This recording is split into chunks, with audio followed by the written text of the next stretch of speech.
Hey, what's up? I'm Channel Pup Fanboy Supervillain. Deadpool and Wolverine is here, and Jesus Christ, it feels like just yesterday this thing was announced. I'm gonna review it. Now, I hope you guys don't mind. The video editing on this one is gonna be pretty minimal, as I am kind of stuck between some other projects right now, and I do kind of just need to get this out. Given that it's not a Sonic or Spider-Man video, I don't think it's gonna do particularly well views-wise, so I'm just gonna kind of let the talking speak for itself. I'm gonna be cutting this up into two sections. We're gonna have the spoiler-free section first, and then the spoiler section, and I will give you ample warning when that's coming, so don't worry, sit tight. I'm not gonna let you get spoiled if you don't want to be. Aren't I just the best? Sit back, relax, subscribe. Patreon link is in the description below, really helps me out.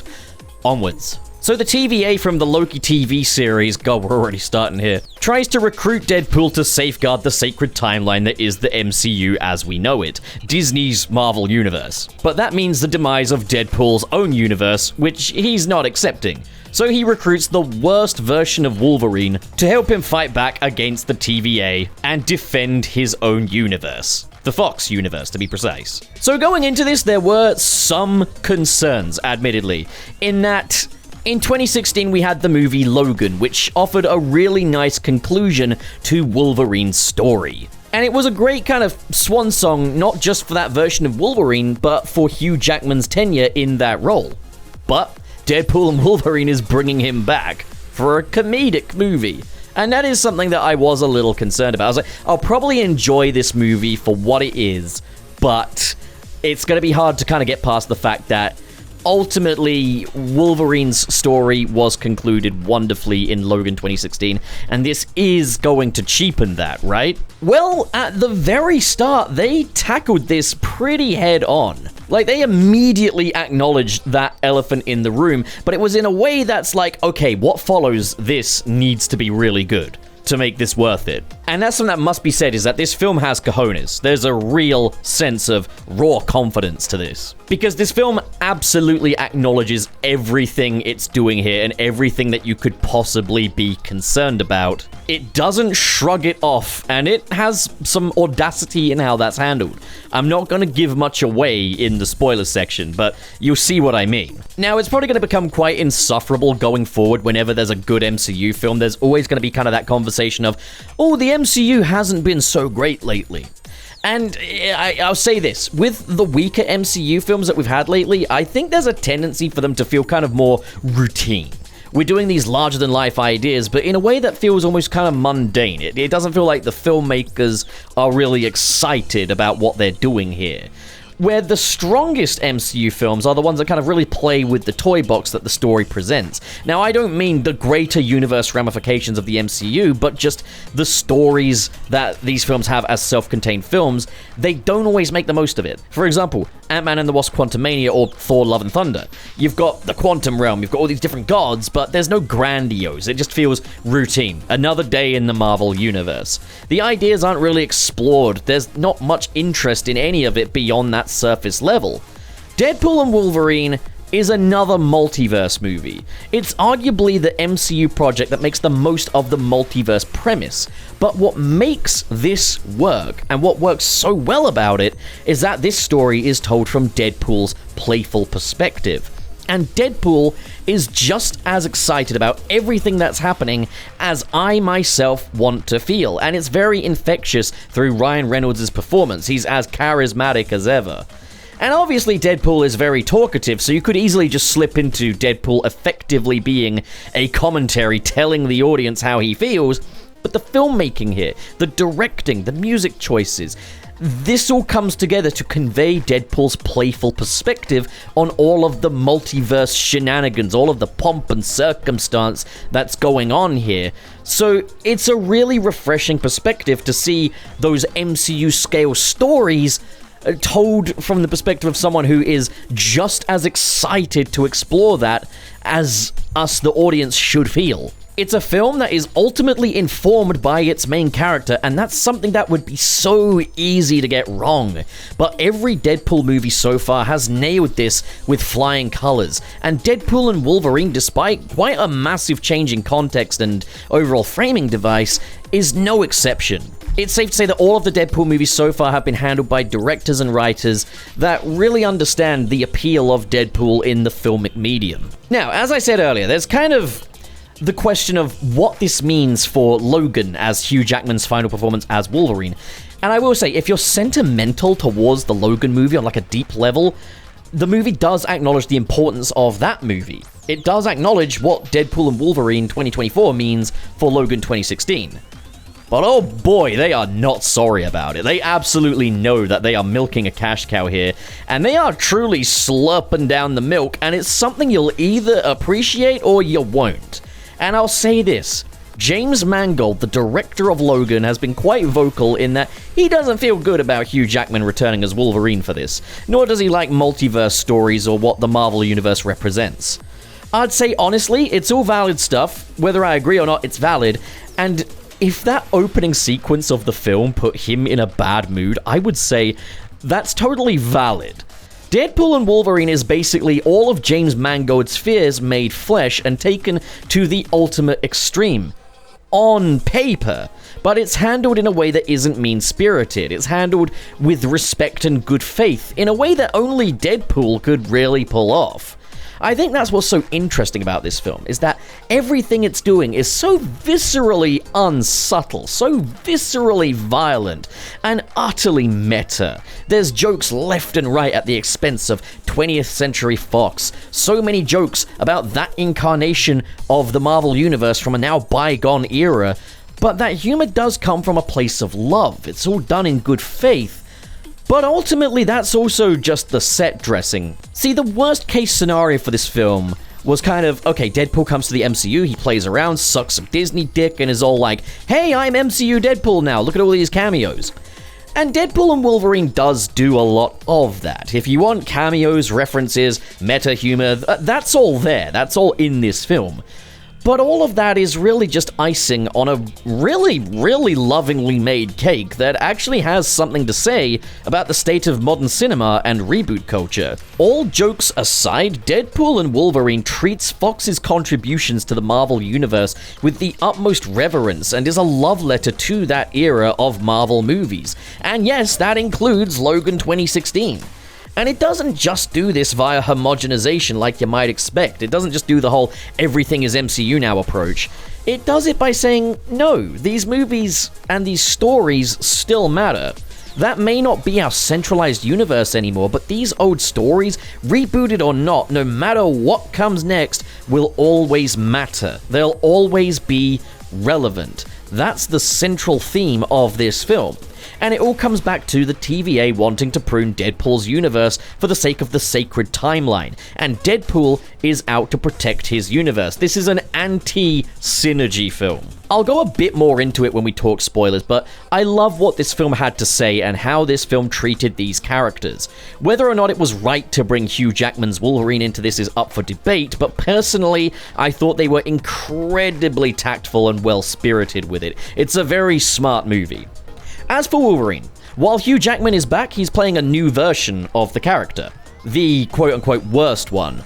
The one who let his universe down. And because we've got this brand new Wolverine just for this story, it gives us a chance to do some things with Hugh Jackman's Wolverine that have never been done before, all while acknowledging those previous versions of the character. And his arc isn't too dissimilar to, say, Peter B. Parker from Into the Spider-Verse, in that this is a version of that character who is grappling with a lot of self-loathing and regret. But even if he doesn't recognize it, he's deep down someone that deserves to be happy. It's a really cool dynamic. I loved it in Into the Spider-Verse, and I love it here. This Wolverine is the worst Wolverine, according to the TVA, but he gets his chance to shine. I also love that the worst Wolverine is still a good dude. But I kind of also thought, in the grand calculus of the multiverse, am I the worst me? But like Wolverine, it doesn't matter. Maybe I do still deserve to be happy. Getting back to Wolverine, years ago I had personally accepted that movie Wolverine was movie Wolverine, and that there were some things we'd never really see for this character. But I appreciate that by and large, Fox Universe Wolverine was Wolverine where it counts the most. This movie made absolutely certain that you would get absolutely everything long-term Wolverine fans could possibly want from Hugh Jackman's Wolverine. If you wanted to see Hugh Jackman's Wolverine doing more comic booky things, such as the obvious spoiler-free example being wearing the yellow suit, well, you're in luck. You've got that here. There's a lot to feast on, particularly in the first act, where they kind of get the general fan service stuff out of the way. Speaking of the yellow suit, yeah, the costumes in this movie. While a lot of us are elated to see Wolverine in the yellow suit, I do acknowledge that there are some generally very fair criticisms leveled at particularly the Wolverine suit in this film. What I can definitely get behind are the criticisms that the tiger stripes on the side of Wolverine's costume kind of get lost in the paneling because of that fairly homogenized MCU costume look. Very angular panel lines rather than these confident-looking tiger stripes. And you know what? That's fair. That's absolutely fair. With that being said, the camera is absolutely in love with these costumes that Deadpool and Wolverine are sporting here. It becomes very apparent on the big screen that these were made to service the overall look this film has. They're shot and lit beautifully, and that's another thing. This film looks great. You've got that sort of multiverse Borderlands where the majority of the film takes place, with some really fun set designs. Obviously, the TVA is always looking great. That was always a feat of excellent timeless design, so it looks good here too. The CGI is also good across the board, but one thing I will say, critically speaking, is that the third act battle is kind of obviously a studio backlot. It doesn't look like a real place. Fortunately, that doesn't matter too much as the action sequence is spectacular, and there are other things that had my focus, but yeah, some obvious studio backlot stuff aside, it's an excellent looking movie that really knows how to shoot and light its subjects. And they do spend the vast majority of the film in those costumes as well. It's a film that's very, very comic booky to look at, and it's just eye candy left and right. The action is all superb. Hugh Jackman's absolutely still got it when suited up and in action. He's a bit more animalistic in battle than I remember him being in the Fox X-Men movies, but so much of this film is spent with these two immortal dudes finding the most inventive ways to try and murder each other, and it's just so fun and cathartic to watch. The humor is great. Some of the jokes are super near the knuckle, particularly one at Hugh Jackman's expense, which I'm not going to mention, but you'll know it when you hear it. But the film also really knows when to rein it in with the comedy too. They do let character beats breathe, particularly as you enter that third act, which is great. Pace yourselves, you know? We've also got some superb villains this time around. We've got Cassandra Nova, played by Emma Corrin, who does a great job in the role as this kind of psychotic, very violent twin of Professor Charles Xavier. The way Cassandra Nova gets into people's heads is super inventive, and the effects to convey that are pretty gnarly. Pyro is back, played by Aaron Stanford, who played him back in X2 and X-Men 3, and he does get a pretty substantial role here, and he's as good as ever. I will say that there are some things I wish they hadn't revealed in the trailers. That being X-23 and Sabretooth. I think it was a mistake revealing them. It's not that there aren't still plenty of surprises, but I think they would have been better saved for the film. Let's see, what else while we're in the spoiler-free area. Okay, music. The score was pretty forgettable, if I'm being honest. Just your general cinematic orchestral fare. Nothing as stylistically interesting as Tom Holkenberg's score for the first Deadpool, but the needle drops were pretty well utilized. Needle drops are something I can be fairly jaded by. They're often used in films these days as a crutch, as kind of a means to make a scene feel more memorable than it would be on its own. But Deadpool and Wolverine makes great use of its needle drops, particularly one in the third act that brings the score and the needle drop music together, and it's just an awesome moment. So on a whole, Deadpool and Wolverine is an uplifting, emotionally resonant love letter to Marvel history. Like Spider-Man No Way Home, all of its fan service is in service of a really strong story and character arc, and where Deadpool and Wolverine shines the most is in the raw enthusiasm it has for its concept and characters. That's what it's all about. This would, in my opinion, be a worthy conclusion to the MCU or Fox universe. A big celebration that left me feeling overjoyed to be a Marvel fan, which is something that's felt kind of tested lately. With that being said, I feel like every year post-2020, we got at least one good MCU project. 2021 had No Way Home, 2022 had Wakanda Forever, 2023 had Guardians of the Galaxy Volume 3, and 2024 has Deadpool and Wolverine. It kind of goes to show that if Marvel just kind of slow their roll, we can still get some truly memorable projects. So yeah, overall, Deadpool and Wolverine is absolutely excellent. Probably the best use of the MCU multiverse so far.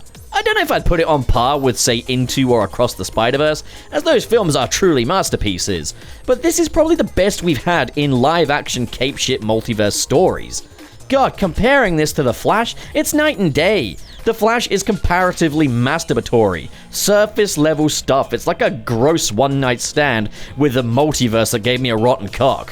While this is like a truly meaningful visit from an old friend that ends in a lovely hug and a cheeky little reach around. I'm gonna leave it at that for the spoiler-free section, I think, but bottom line, I adored this movie. I absolutely loved it. And if you haven't seen it already, go see it. Now we're taking the condom off. Ladies and gentlemen, and all in between, it's time to spoil. I said the film tackles the subject of Logan and its finality head-on, and it sure did. Am I really gonna defile this grave for money? Of course I am! If you know me, you know I find skeletons hilarious. So seeing Deadpool chatting with the skeleton Wolverine was fucking hilarious to me. Right up my street. I love the opening. Granted, I will say it's a bit of a shame they broke the tradition of the joke credits, but you know what? Fine, we've got enough funny shit going on here. And then, okay, the whole is Deadpool gonna join the MCU shtick. They got it out of the way early with the scene with Happy Hogan. Slight continuity error, but wasn't Tony's gift arc reactor from Pepper sent off with Tony's water grave? Now, I have seen that people are a little unclear as to how Deadpool got to the MCU for the scene with Happy Hogan, where he asked to join the Avengers in 2018.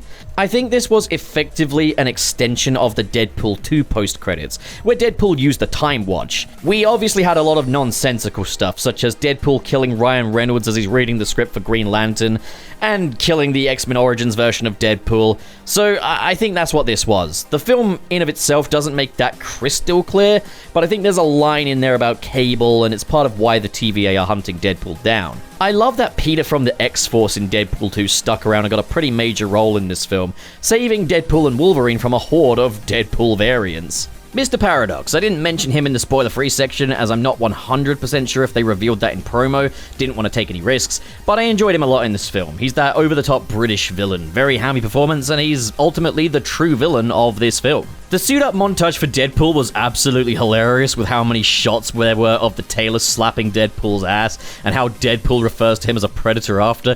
It's so out of pocket, and this film is just full of humor like that, where you have kind of like a delayed reaction, like the humor's moving kind of so fast that like it takes you a second to twig it, and I love that kind of stuff. Now, as far as cameos go, that's really mostly in that first act. I loved the montage of Deadpool getting killed by different Wolverines. It was so cool to see John Byrne Wolverine, 90s Wolverine patch, and okay, in all the years of fan speculation for who would play an MCU Wolverine, I've been saying I want Wolverine to be played by a manlet king. I want a 5'3" stinky man as Wolverine. Why? Because I'm 5'3" and representation matters, and Wolverine is canonically 5'3" in the comics. I want a Wolverine who is just as tiny as I am. And we do get that, and it's played for laughs and how ridiculous that'd be. And listen, I'm laughing with you. But only because Hugh Jackman is being CGI'd into a 5'3" man, and that looks ridiculous.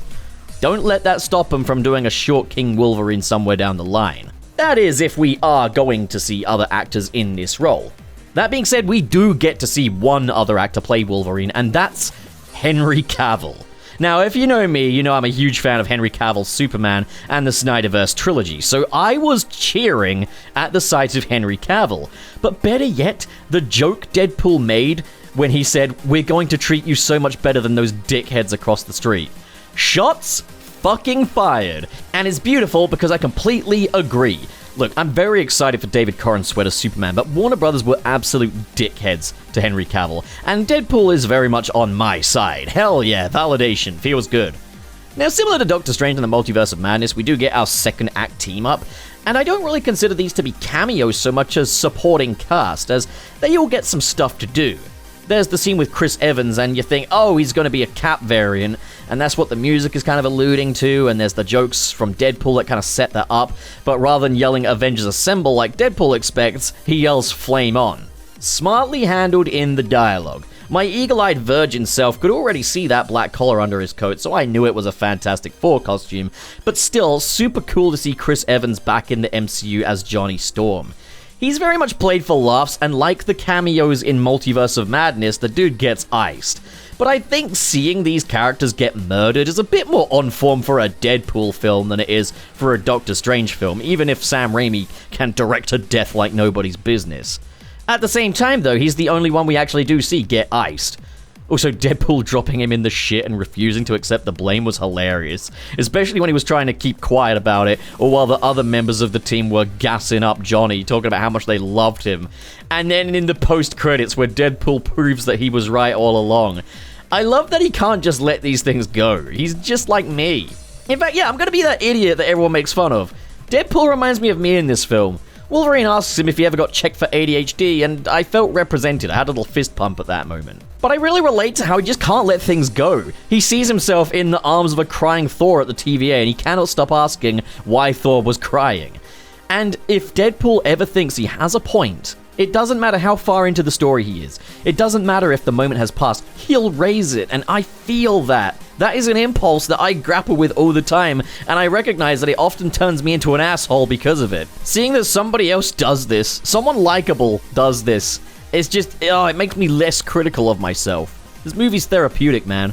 But okay, the other members of the team. We've got Jennifer Garner back as Elektra, Wesley Snipes back as Blade, Daphne Keane back as X-23, and Channing Tatum as Gambit. And they all get their moments to shine. Elektra and Blade kind of treated as these heroes that the multiverse forgot, and at the end, Deadpool tries to help them find their place beyond the void. X-23 gets some really tender moments with Wolverine, where she kind of sets him on this path to redemption, helps him to care again. We get a great explanation as to why he wears the yellow suit in that scene, and how he wears it as a tribute to his fallen X-Men comrades. And Gambit! Gambit is kind of, to this film, what the Nicolas Cage Superman cameo was in The Flash, except he's not a CGI piece of shit here, he's actually in the movie. And he actually gets a substantial speaking role. There are so many little lines in there that reference how committed Channing Tatum was to the role of Gambit, how much he wanted to play this role, and as such, Gambit in this film is just a guy that wants to exist. He lives in the moment, and he's incredibly endearing. But my favorite thing about him is that they boom-howard him. His back and forth with Deadpool, who can barely understand what he's saying, is so funny. There's also the Deadpool variants that serves as kind of a tertiary threat in this film. You've got Nice Pool, a non-scarred, non-immortal Deadpool, who's kind of this massive softie, and he's got Dogpool. But I loved how Deadpool finds out he can't regenerate, and he drags him through the line of fire to find a first aid kit in a hot dog truck. And all the Deadpool variants, they were a lot of fun. You've got Lady Pool, and I made a tweet about Lady Pool ages ago that got way more traction than it should have gotten, but I kind of said I'm going to be in the cinema like, oh god, she's got this beautiful body. Like, look at her, Jesus Christ. And then inevitably she'll pull off the mask and it'll be Ryan Reynolds under there, and it's like, what now? What do I do? How do I reintegrate myself? It turns out that it's not Ryan Reynolds under the mask. We don't actually see who's under the mask, but it is Blake Lively doing the voice of Lady Pool. So I know that, like, I've been marked safe from a sexual crisis. Look, I'm not gay, alright? Not that there's anything wrong with that, of course. You've also got Headpool, Welsh Deadpool, the works. They're all there. There was a really cool kind of like a Super Sentai-looking Deadpool.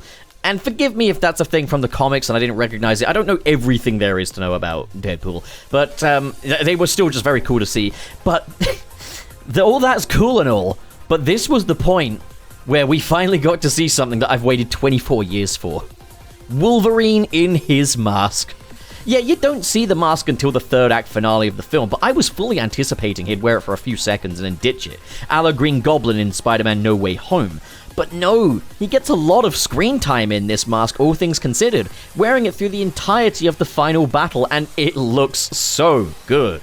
With the CGI expressive eyes, oh, this thing just looks incredible. I know a lot of people really want to see white eyes on Batman, and I've kind of been like, well, for Robert Pattinson anyway, let him keep his eyes, because his eyes are very expressive. But, like, Wolverine here, like, the CGI white eyes and stuff, like, If you could get an actor who doesn't have such distinctive eyes as Robert Pattinson, who isn't as good at eye emoting, or maybe that's just not the direction they're going, then by all means, give us a Batman with wide eyes. Just not Pattinson. Pattinson's facial acting is far too good. Like, that direction, stick to it, it's good. Wolverine looks intimidating as hell.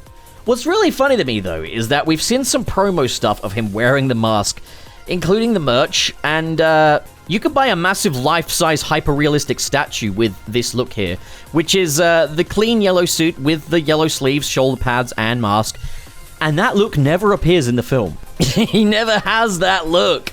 Wolverine only wears the mask for the final battle, and by that point, the sleeves have been torn off of the suit. Now, I know that some folks will be understandably a little frustrated by the fact that he didn't have the shoulder pads for this scene. If you have the torn sleeves, mask, and shoulder pads, you have just pure classic Wolverine. Yeah, I know I'm being anal here, but like, I think it's okay to call that a missed opportunity. But I'm gonna speak from my heart for a second. In this instance, I don't fucking care. I was amazed at how good that mask looked, and how good Wolverine looked here in action. And the removal of the shoulder pads makes Wolverine's shoulder muscles actually look a lot bigger. He looks more intimidating without them, I'd say. We've seen pictures of the Hot Toys toy where they've actually done a little fusion there, where he's got the shoulder pads, but he hasn't got the sleeves and he's wearing the mask. And I think maybe without the shoulder pads was the right call. I don't know. Maybe I'm coping. Shut up. Get out of my face. You look really good, by the way. You've been looking after yourself. It makes me happy to see. Yeah, Hugh Jackman's arms look huge here. And that being said, I do believe those were CGI. As Hugh Jackman is prone to skin cancer, it is important that he kind of remain covered up and away from lights and ultraviolet for as much as possible, which I respect. I think that is why, for a lot of the outdoor shoots, he had those yellow sleeves. I mean, there is also like a shirtless scene near the end. I'm hoping they didn't make him do that like 72-hour water fast that he did for previous X-Men movies. That's just ridiculous. The dude would go like 3 days without water so that, you know, the skin would dehydrate and wrap around the muscles in a way that makes him look so accentuated. It's like, ugh, you just dehydrated the guy. Don't do that. He needs water. Let the man have a drink. In this final battle as well, there's a lot of jokes at the multiverse saga's expense. Deadpool stating that the multiverse thing was worth a try, but we're taking the L, we're done with it, no more multiverse. Now, I wonder how much this coincides with what's going on at House Marvel right now. Kevin Feige has announced that Deadpool and Wolverine marks the start of the Mutants saga. We know that the Kang Dynasty and Secret Wars have been retitled, and that they're getting the Russo brothers back to direct. It seems like there's a lot of course correction going on, and we may have just had Deadpool giving us our resolution to the multiverse saga right here, and to be honest, I'd be fine with this being the end to that. The TVA were able to accept the existence of other universes going forward, so it seems like an okay place to put the kibosh on that. If the finale to the multiverse saga is something as character-centric as this, then we're golden. We're good. The final battle, while it was very studio backlot looking, I loved some of the directorial decisions, such as the continuous side-on panning shots of Deadpool and Wolverine battling inside the coach against the Deadpool variants, who are then all disarmed by Peter Pool. And there's a line at the start where Peter is like, oh, we are Deadpool, like, you should keep the costume, we're both Deadpool in a way. And Deadpool kind of brushes that off, but then it's like we got Peter Pool in the Deadpool suit. And all of the Deadpools love Peter. We all need a Peter in our lives. That's great. And that's another thing I will say, in the way that, like, Peter was utilized in this, and the way that, like, Cable's time travel shenanigans were utilized with the Happy Hogan scene, this did a good job at avoiding Deadpool 2 being totally inconsequential. Because Deadpool 2 does kind of ride itself out of existence with the time travel stuff at the very end in the post-credits. But we do keep elements of Deadpool 2 on board. Peter is probably the biggest example. I love that. So then in the last part of the final battle, Deadpool and Wolverine, they have to go stop Cassandra Nova and the Time Ripper that would destroy their universes. And we get this sort of self-sacrifice moment where Deadpool and Wolverine debate over who should die. And Deadpool at the last minute steps in and he really milks this. He really teases Wolverine over it. But the two stop the Time Ripper together, and it's such a triumphant moment. Like, the like a prayer needle drop, really well timed here. This is one of the more uplifting moments in the MCU.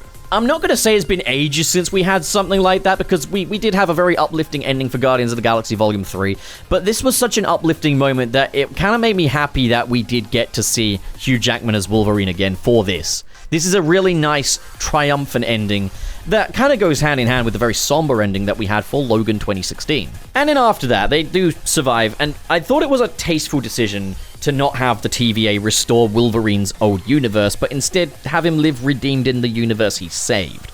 That could have easily been a very have your cake and eat it too moment, but they didn't do that, and I'm really glad. And yeah, the film ends with Deadpool, Wolverine, and X-23 remaining in the Fox universe. They didn't join the MCU, there was no convergence, the Fox universe still stands. And then we've got my favorite credit sequence of any MCU film to date. And that might sound like recency bias, but just for what this is doing, I adore this. There's no fancy animations. We've just got this reel of behind-the-scenes footage and interviews of the Fox Marvel Universe set to Good Riddance by Green Day, giving me Seinfeld finale vibes. And it was very emotional. Everything is presented here, from X-Men 2000 to First Class to Fantastic. It's all in there. It truly is a love letter to Marvel history. So that's Deadpool and Wolverine. I adored this film. I had a feeling I'd enjoy it as just popcorn entertainment, but it gave me so much more than that. It's a celebration of Marvel history. I think in the end, there's something to be said about how the MCU has handled the X-Men so far. Because we haven't really had the MCU X-Men just yet. We're inevitably getting that later down the line, but for now, since regaining the rights to those characters, they brought back Evan Peters as Quicksilver, even if it was just for a joke. Patrick Stewart as Professor X, Kelsey Grammer is back as Beast. They brought back X-Men 97, which I've heard great things about. I still need to watch it, but I've heard great things. And then they gave us Deadpool and Wolverine, which would make for a really nice conclusion to the Fox universe, albeit a much better one as well than Dark Phoenix or the New Mutants if you count that. But they didn't leave fans of these incarnations in the dust. And for as mishandled as much of Phase 4 and 5 had been, I will always appreciate that they took the opportunities to tell us that the Marvel of years gone will always matter, be it in Spider-Man No Way Home or Deadpool and Wolverine. So what do you guys think? Have you seen Deadpool and Wolverine? Did you like the movie? Did you like my review? Comment below, discuss. And as always, if you enjoyed this video and you want to support more like it, be sure to hit subscribe, hit the like button, and in the description below is the link to my Patreon page, where for as little as $1 a month, you can get your name in the credits of these videos. With a special shout out going to the patrons in the $5 and above tier, we have Cho Henshin, KB, RT0, Calx, Hypes, Sad Goku, Dare Denny, SSS06, Kale Bennett, Ken K, Dazzle Fizzle, I've sent my evil clone to find some helium, Cirrus the Skeptic, Biotin, oh no, I've used up all the helium, what am I meant to do now? And Vera Wild, thank you good folks so much for your generosity, and to all of you at home, thank you so much for watching, and have a great day. Now get out of here.